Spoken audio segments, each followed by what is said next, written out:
So, why is psychological safety so important right now? Now more than ever in today's world of work, organisations and leaders are navigating what's often called a VUCA environment. That's volatile, uncertain, chaotic and ambiguous. Over the past 5 years, we've experienced a major global pandemic, geopolitical events and ongoing shifts in how and where we work.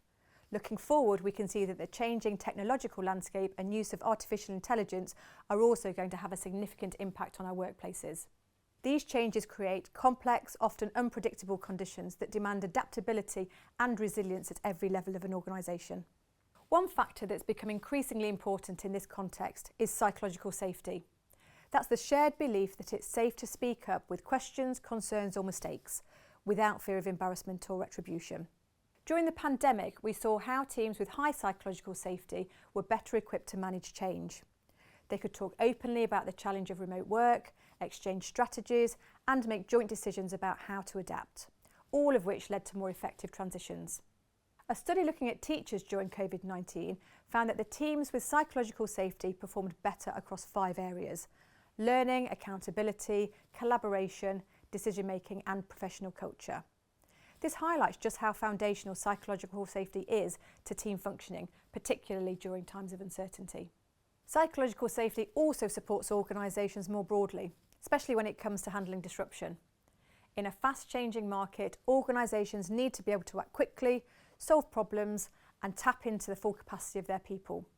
A culture of psychological safety helps make this possible by encouraging openness, continuous learning, and honest feedback.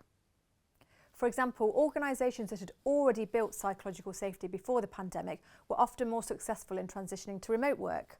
Their teams were able to talk about logistical concerns and also about emotional well-being, something that's critical in sustained periods of uncertainty. We also need to recognise the position leaders are in. In VUCA conditions, the pressure can be intense. Neuroscientific research shows that under stress, the brain tends to narrow its focus. This can reduce openness to input and risk-taking. Without realising it, leaders can unintentionally undermine the environment needed for teams to feel safe, especially when decisions need to be made quickly or they themselves feel under strain. That's why awareness and deliberate action are important.